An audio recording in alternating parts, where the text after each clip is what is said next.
Well, you certainly can't win them all. That's just the story of life, and it certainly was my story with my Week 6 NFL picks. That was a bit rough. Worst performance of the season to date by a good margin. I was only 8-6 picking the winners straight up, and 7-7 against the spread. So certainly have had better, certainly have had worse, but this year it's the worst by far. So hopefully to quickly throw that into the trash basket. Let's move on to week number 7.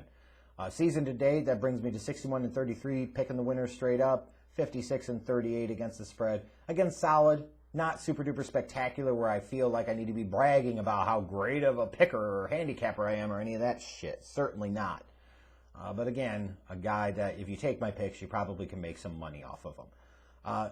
Thursday night, at least I'll say, got off to a good start this week because the Browns being favored by 1.5, I was like, yeah, I got to take the Browns here.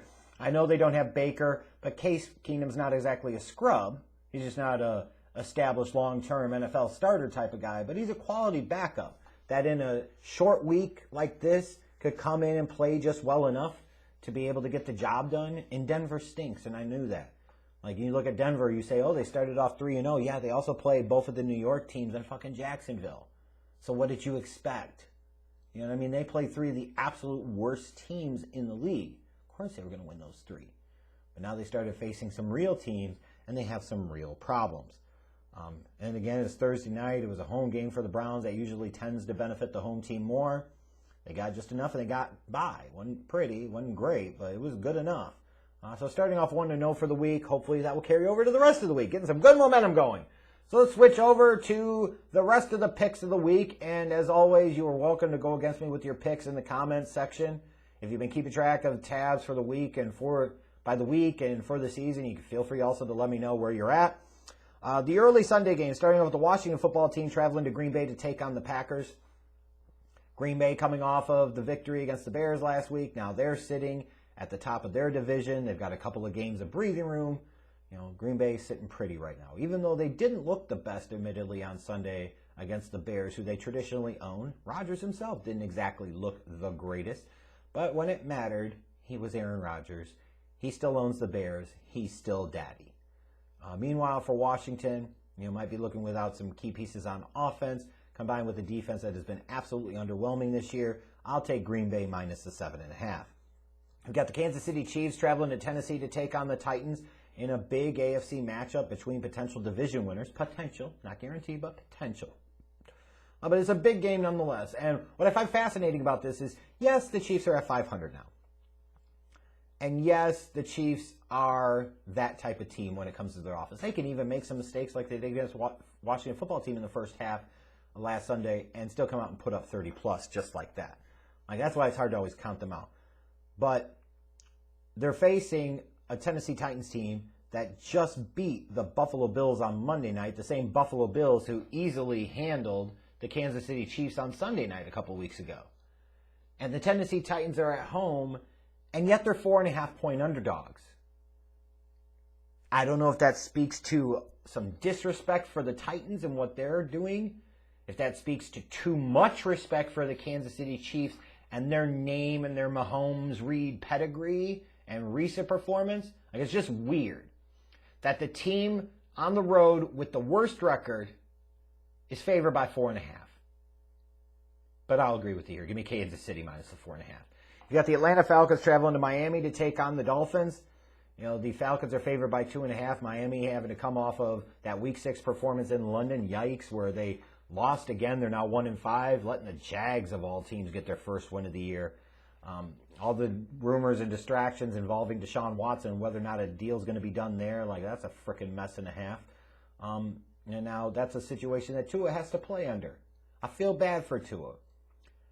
To be clear, I will always say the Dolphins chose the wrong quarterback because they did. That said, that doesn't mean that Tua has to be a bust. But at this point in time, he is going to be, and that is because of organizational ineptitude and leadership stupidity.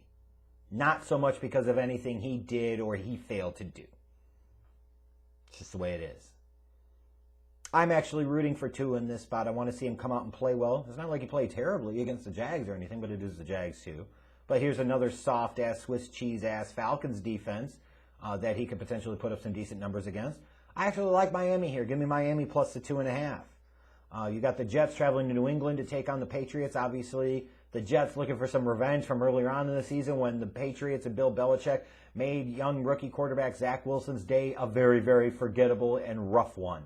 The 4 interceptions, like, it was god-awful and bad.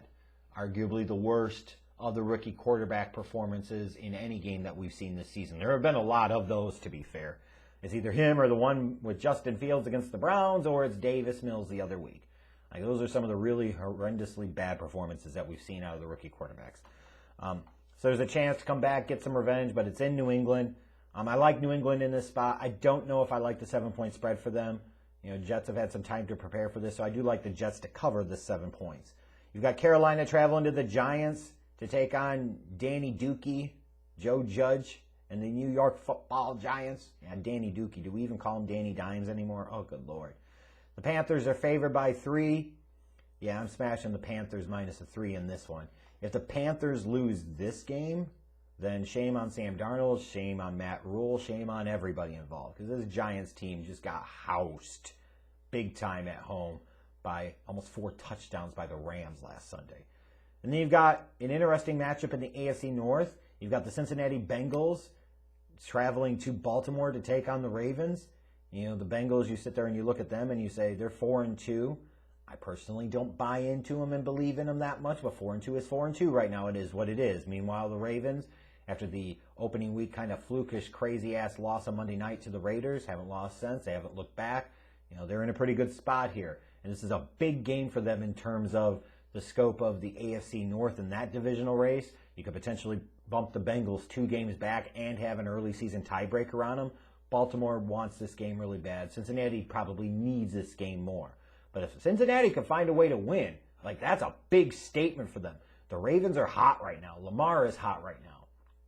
And if you could come out and move to 5-2, put yourself in a first-place tie and technically in first place with the head-to-head tiebreaker against the Ravens, like, people are going to take note of this Bengals team and Joe Burrow and head coach Zach Taylor. It's a big spot for them.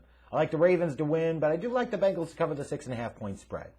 Switching over to the late Sunday afternoon games, you've got the Eagles traveling to Las Vegas to take on the Raiders. I'll take the Raiders minus the 3 in this one. You've got Detroit traveling to Los Angeles to take on the Rams. It's Jared Goff, Matt Stafford, both of them having revenge games here. I kind of wish this would be in Detroit personally. It would mean a whole lot more, but it's in Los Angeles. No surprise, the Rams are 16-point favorites against the only winless team in the National Football League, and that's the way it should be. No, I'm not picking the Detroit Lions to win this week. I'm not fucking crazy. Or I'm taking the Jeff Jinx off of them. But let's be realistic here. Jared Goff, you would imagine, is going to be motivated and ready to play here. You know, Matthew Stafford certainly is. I like the Rams to win, but maybe the Lions can backdoor cover. 16 points is a lot, so I like the Lions to cover the 16-point spread.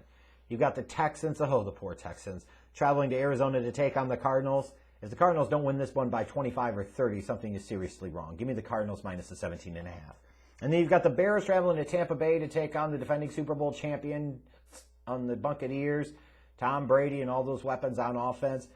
You know, I'll say this, the Bears beat them last year on Thursday night. When I looked at that 12.5-point spread, personally, I thought that was fucking crazy. I said, people are ignoring recent history. And fundamentally, these teams aren't that different from last year. I think Tampa wins, certainly, although it is a risky spot for them because next week they got the game against New Orleans. This could be one of those trap games.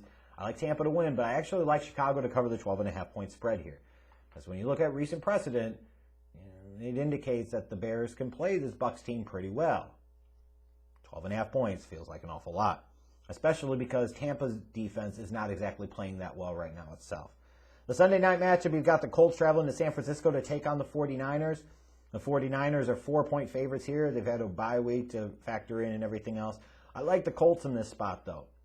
As I talked about before the season, I anticipated that the Colts were going to get off to kind of a sluggish start, but as the season went along, they could probably pick up some momentum and potentially chase down and pass the Titans in that AFC South, and I think that road to that begins here. So give me the Colts plus the 4 in the upset of the week. And then we go to Monday night. You've got the Saints traveling to Seattle to take on the Geno Smith-led Seattle Seahawks. I like the Saints to win, but, you know, being the Seahawks, I do like them to cover the 4.5-point spread. So those are my picks, for week number 7. They'll be in the description box. You can let me know what you think. We'll be off to the races here soon. So let's see what happens. Yeah, whatever.